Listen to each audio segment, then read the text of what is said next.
ಒಂದು ಪಕ್ಷದ್ದು ಇಲ್ಲ ಒಂದು ಸರ್ಕಾರದಲ್ಲ ಈ ಮಾಧ್ಯಮಗೋಷ್ಠಿ. ಇಡೀ ರಾಜ್ಯದಲ್ಲಿ ಇರುವಂಥ ಎಲ್ಲ ಕೂಲಿ ಕಾರ್ಮಿಕರ ಬದುಕು ಜೊತೆಗೆ ಗ್ರಾಮೀಣ ಪ್ರದೇಶದ ಅಭಿವೃದ್ಧಿ ವಿಚಾರದಲ್ಲಿ ಕಳೆದ 20 ವರ್ಷದಿಂದ ಏನು ನಮ್ಮ ಹಳ್ಳಿಯ ಜನ ದುಡಿದು ಬೆವರು ಸುರಿಸಿ ಆ ಊರನ್ನು ಅಭಿವೃದ್ಧಿ ಮಾಡ್ತಾಯಿದ್ರು ಮತ್ತು ವೈಯಕ್ತಿಕವಾದಂಥ ಅವರ ಬದುಕಿನಲ್ಲಿ ಒಂದು ಶಕ್ತಿ ತುಂಬ್ತಾ ಇತ್ತು. ಅದಕ್ಕೆ ಇವತ್ತು ಒಂದು ಕೊನೆ ಇತಿಹಾಸವನ್ನು ಎಳೆದಿದ್ದಾರೆ. ನನಗೆ ಆಶ್ಚರ್ಯ ಆಗ್ತದೆ. ನಾನು ಬಿಲ್ಡರ್ರಿಗೆ ಅವಕಾಶ ಮೊದಲು ಇರಲಿಲ್ಲ, ಈಗ ಗುತ್ತಿಗೆದಾರರಿಗೆ ಅವಕಾಶ ಇದೆ. ಕಾಂಟ್ರಾಕ್ಟರ್ಗಳಿಗೆ ಈಗ ಬೆಳೆಸಲಿಕ್ಕೆ ಅದು ಏನು ಕೇಂದ್ರ ಸರ್ಕಾರದಿಂದ ನೇರವಾಗಿ ಆರ್ಟಿಫಿಷಿಯಲ್ ಇಂಟೆಲಿಜೆನ್ಸ್ ಉಪಯೋಗಿಸಿ ಅಲ್ಲಿಂದನೇ ಹೇಳ್ತಾರಂತೆ ಯಾವ ತಾಲೂಕಲ್ಲಿ ಕೆಲಸ ಮಾಡಬೇಕು, ಯಾವ ಊರಿನಲ್ಲಿ ಕೆಲಸ ಮಾಡಬೇಕು ಅಂತೇಳಿ. ಈ ರೀತಿ ಈ ಯೋಜನೆ ಏನು ಇವತ್ತು ತಂದಿದ್ದಾರಲ್ಲ, ಮುಂದಕ್ಕೆ ನಾನು BJP ರಾಜ್ಯದ ಯಾವ ರಾಜ್ಯದಲ್ಲೂ ಇದು ಸಕ್ಸಸ್ ಆಗಲ್ಲ. ಬಿಡಿ, ನಮ್ಮ ಸರ್ಕಾರಗಳದ್ದು ಬಿಡಿ, including the own BJP run state, even ಆ ಸ್ಟೇಟಲ್ಲೂ ಕೂಡ ಈ ಕಾರ್ಯಕ್ರಮವನ್ನು ಯಶಸ್ಸು ಮಾಡಲಿಕ್ಕೆ ಸಾಧ್ಯ ಇಲ್ಲ. ನಾನು ಹೇಳ್ತಾ ಇದ್ದೀನಿ, any central minister Y has not welcomed it? ಇಲ್ಲ ನಾವು ನರೇಗಾ ತೆಗೆದಿದ್ದು, ನಾವು ಒಳ್ಳೆ ಕೆಲಸ ಮಾಡಿದ್ದೀವಿ, ನರೇಗಾ ಕಿತ್ತಾಕಿದ್ದು ಅಂತ ಯಾಕೆ ಮಾತಾಡ್ತಾ ಇಲ್ಲ? ಇಲ್ಲ ಈ ಯೋಜನೆನ ಯಾಕೆ ಅವರು ತಂದಿದ್ದು ಒಳ್ಳೆ ಕೆಲಸ ಮಾಡ್ತಾ ಇದ್ದೀವಿ ಅಂತ ಯಾಕೆ ಇದನ್ನು ವಾದ ಮಾಡ್ತಾ ಇಲ್ಲ?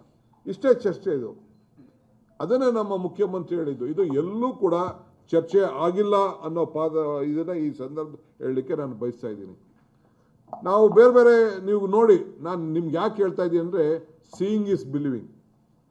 ನಮ್ಮಲ್ಲಿ ಯಾವ ರೀತಿ ನಾವು ಕೆಲಸ ಮಾಡಲಿಕ್ಕೆ ಅವಕಾಶ ಇದೆ ಅಂತ ನಿಮ್ಗೆ ಯಾರ್ಯಾರು ಬೇಕಾದ್ರೆ ಹೇಳಿ, ಒಂದಷ್ಟು ಹೆಲಿಕಾಪ್ಟರ್ಗಳು, ಒಂದು 2-3 ಹೆಲಿಕಾಪ್ಟರ್ ಮಾಡಿ ಕಳಿಸ್ಕೊಡ್ತೀನಿ. ನೀವು ಹಾವೇರಿ ಜಿಲ್ಲೆಗೆ ಹೋಗಿ, ಒಂದೊಂದು ತಾಲೂಕಲ್ಲಿ 5ರಿಂದ 10,000 ಇಂಗು ಗುಂಡಿಗಳನ್ನು ಮಾಡಿದ್ದಾರೆ.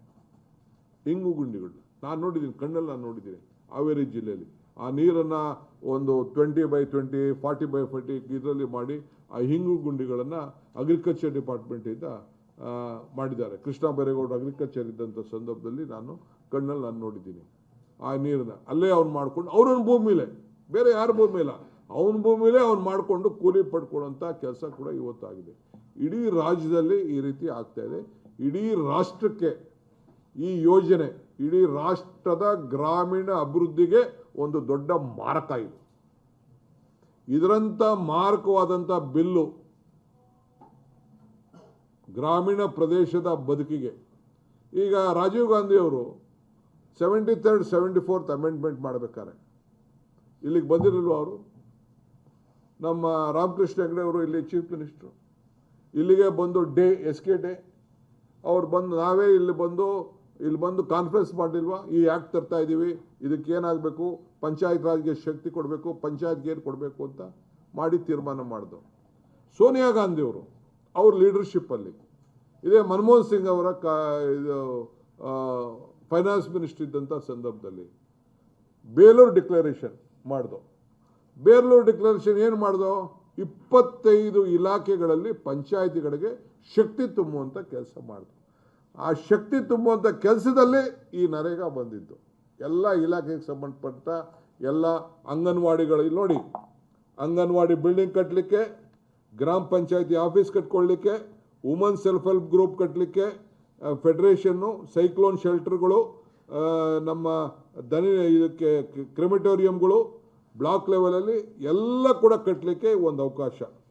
ಆಮೇಲೆ ಇದನ್ನು ಗೋಡನ್ಗಳು ಕಟ್ಕೊಳ್ಳಿಕ್ಕೆ, ಏನೇನು ನಮ್ಮ ಸಮುದಾಯದ ಭವನ, ಏನು ಸಮುದಾಯಕ್ಕೆ ಸಂಬಂಧಪಟ್ಟಂಥ ಎಲ್ಲ, ನಾನು ವೈಯಕ್ತಿಕವಾಗಿ ಒಂದೇ ಮಾತಾಡ್ತಾ ಇಲ್ಲ, ಕಲ್ವರ್ಟು, ರೋಡ್ಸು ಇನ್ಕ್ಲೂಡಿಂಗ್ ಸೈಡ್ ಡ್ರೈವ್ಸು, ಪ್ರತಿಯೊಂದು ಊರಲ್ಲೂ ಚರಂಡಿ ಮಾಡ್ಕೊಳ್ಳಿಕ್ಕೆ, ರೋಡ್ ಮಾಡಲಿಕ್ಕೆ, ಜಮೀನುಗಳಿಗೆ ಹೋಗ್ಲಿಕ್ಕೆ, ರಸ್ತೆ ಮಾಡ್ಕೊಳ್ಳಿಕ್ಕೆ ಎಲ್ಲ ಇತ್ತು. ಇದು ಮುಂದಕ್ಕೆ ಒಂದು ಮನೆ ಕೂಡ ಮಾಡ್ಕೊಳ್ಳಿಕ್ಕೆ ಸಾಧ್ಯ ಆಗೋದಿಲ್ಲ. ಒಂದು ಊರಲ್ಲಿ ಒಂದು ಚರಂಡಿ ಮಾಡ್ಕೊಳ್ಳಿಕ್ಕೆ ಸಾಧ್ಯ ಇಲ್ಲ. ಎಲ್ಲದಕ್ಕೂ ಕೂಡ ಇವತ್ತು ಕೂಲಿ ಇತ್ತು. ಇದಕ್ಕೆ ನಿಲ್ಲಿಸಿದ್ದಾರೆ. ಸೊ ನಮ್ಮ ಸರ್ಕಾರ, ಇದು ಪಕ್ಷದ ಕೆಲಸ ಅಲ್ಲ, ಇಡೀ ನಮ್ಮ ಸರ್ಕಾರ ಪಾರ್ಟಿ ಪಕ್ಷ ಬಿಟ್ಟು ಇಡೀ ಗ್ರಾಮ ಪಂಚಾಯಿತಿ ಮಟ್ಟದಲ್ಲಿ ಈ ಒಂದು ನರೇಗಾ ಕಾರ್ಮಿಕರು ಮತ್ತು ನಮ್ಮ ಲೀಡರ್ಸು ಎಲ್ಲರೂ ಸೇರಿ, ನಾವೇನು ಪಂಚಾಯತಿಲಿ ಯಾರನ್ನೂ ನಾವು ಸಿಂಬಲ್ ಮೇಲೆ ಗೆಲ್ಲಿಲ್ಲ. We will invite every one, ಎಲ್ಲರಿಗೂ ನಾವು ಆಹ್ವಾನ ಕೊಡ್ತೇವೆ. ಇದಕ್ಕೆ ಬಂದು ಅಲ್ಲಿ ಸಮಾವೇಶ ನಡೆಸ್ತೇವೆ, ಗ್ರಾಮ ಸಭೆಗಳು ನಡೆಸ್ತೇವೆ, ಅಲ್ಲಿ ಚರ್ಚೆ ಮಾಡ್ತೇವೆ. ಅದಾದಮೇಲೆ ತಾಲೂಕು ಲೆವೆಲ್ಗೆ ಬರ್ತೀವಿ, ಅದಾದಮೇಲೆ ಜಿಲ್ಲಾ ಲೆವೆಲ್ಗೆ ಬರ್ತೀವಿ, ಅದಾದಮೇಲೆ ರಾಜ್ಯದ ಮಟ್ಟಕ್ಕೆ ಬರ್ತೀವಿ. ಇದು ಆಂದೋಲನ ರೀತಿಯಲ್ಲಿ ಇದನ್ನು ವಾಪಸ್ ಅವರು ತೆಗೆದುಕೊಳ್ಳಲೇಬೇಕು. ಯಾವ ರೀತಿ ಈ ಫಾರಂ ಬಿಲ್ನ ವಾಪಸ್ಸು ತೆಗೆದುಕೊಂಡ್ರು 3 ಬಿಲ್ಗಳನ್ನು, ಅದಕ್ಕೆ ನಾವು ಮಾಡ್ತೇವೆ. ಅದಕ್ಕೆ BJP ಅವರು ಇನ್ನು ಮುಂದಕ್ಕೆ ನಾನು ಅಪೀಲ್ ಮಾಡ್ತೀನಿ, ಇನ್ನು ಮುಂದಕ್ಕೆ ನಿಮಗೆ ಯಾವ ಕಾರಣಕ್ಕೂ ಮಹಾತ್ಮ ಗಾಂಧೀಜಿ ಪ್ರತಿಮೆ ಮುಂದೆ ಕೂತ್ಕೊಳ್ಳೋಕ್ಕೆ ಹಕ್ಕಿಲ್ಲ. ಆ ಹಕ್ಕನ್ನು ನೀವು ಕಳ್ಕೊಂಡಿದ್ದೀರಿ. ನಿಮ್ಮ ಕಚೇರಿಗಳಲ್ಲಿ ಮಹಾತ್ಮ ಗಾಂಧೀಜಿಯ ಆಫೀಸನ್ನು ಫೋಟೋ ಹಾಕ್ಕೊಳ್ಳಿಕ್ಕೂ ಕೂಡ ನಿಮ್ಗೆ ಹಕ್ಕಿಲ್ಲ, ಯೋಗ್ಯತೆಯೂ ಇಲ್ಲ. ಅದನ್ನು ಕೂಡ ಇವತ್ತು ನೀವು ಕಳ್ಕೊಂಡಿದ್ದೀರಿ. ಅವ್ರ ಹೆಸರನ್ನ ತೆಗೆದ ಮೇಲೆ ನಿಮ್ಗೆ ಎಲ್ಲಿದೆ ಹಕ್ಕು? ಅವ್ರ ಹೆಸರನ್ನು ಪ್ರತಿಯೊಂದು ಗ್ರಾಮೀಣ ಪ್ರದೇಶದಲ್ಲಿ, ಒಂದು ಶಾಲೆಯಲ್ಲಿ, ಒಂದು ಗೌರ್ಮೆಂಟ್ ಆಫೀಸಲ್ಲಿ, ಎಲ್ಲ ಕಡೆನೂ ನಾವು ಹಾಕ್ಕೊಂಡು ಮಹಾತ್ಮ ಅನ್ನೋ ಹೆಸರನ್ನ ನೀವು ತೆಗೆದಾಕಿದ್ದೀರಲ್ಲ, ಇದು ಮನುಷ್ಯತ್ವನ ನಿಮಗೆ? ಸೊ ಅದಕ್ಕೆ ನೀವು ನೈತಿಕವಾದಂಥ ಹಕ್ಕನ್ನು ಕಳ್ಕೊಂಡಿದ್ದೀರಿ.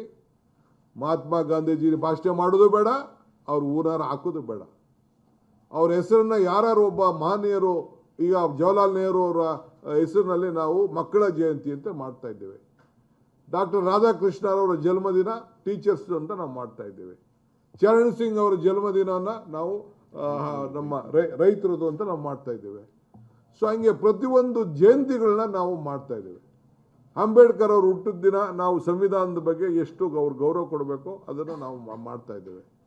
ಸೊ ಹಂಗೆ ಇವತ್ತು ಇನ್ನು ಮುಂದಕ್ಕೆ BJPಯವರು ಯಾವ ಕಾರಣಕ್ಕೂ ಮಹಾತ್ಮ ಗಾಂಧಿ ಹೆಸರನ್ನ ದಯವಿಟ್ಟು ನಿಮ್ಮ ಮಾತಿನಂತೆ ನಡೀತಾ ಇದ್ದೀರಿ, ನಿಮ್ಮ ಸರ್ಕಾರದ ಆದೇಶದಂತೆ ಇದ್ದೀರಿ ಅಂತಂದರೆ ದಯವಿಟ್ಟು ಹೀಗೆ ತೆಗೆದುಬಿಟ್ಟು ನಮಗೆ ಗಿಫ್ಟ್ ಮಾಡಿ ಆ ಫೋಟೋಗಳನ್ನ ಕಳಿಸ್ಕೊಟ್ಬಿಡಿ. ನಾವು ಇಟ್ಕೊಳ್ತೀವಿ, ನಾವು ಮನೆಗೂ ನಾವು ಹಂಚ್ಕೊಳ್ತೇವೆ. 100 ವರ್ಷ ಆಗಿದೆ ರೀ, 100 ವರ್ಷ ಮಹಾತ್ಮ ಗಾಂಧೀಜಿಯವರು ಈ ದೇಶದ ಸ್ವಾತಂತ್ರ್ಯದ ನಾಯಕತ್ವವನ್ನು ವಹಿಸಿ 100 ವರ್ಷ ಆಗಿದೆ.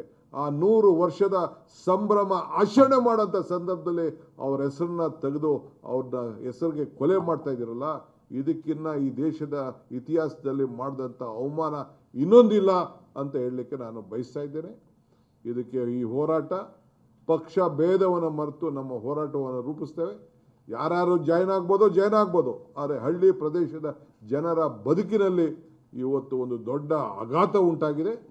ಇದರ ವಿರುದ್ಧ ವಿಶೇಷವಾಗಿ ಮೀನುಗಾರಿಕೆಗೂ ಕೂಡ, ಪಾಪ ಮೀನುಗಾರಿಕೆ ನಮ್ಮ ಕರಾವಳಿ ಪ್ರದೇಶ, ಅವರಲ್ಲೂ ಕೂಡ ಮೀನುಗಾರಿಕೆ ರೈತರು ಕೂಡ ಯಾರು ಮೀನುಗಾರಿಕೆ ಮಾಡ್ತಾಯಿದ್ರು ಅವರು ಕೂಡ ಕೂಲಿ ತೆಗೆದುಕೊಳ್ಳುವಂಥ ಒಂದು ಅವಕಾಶ ಇತ್ತು.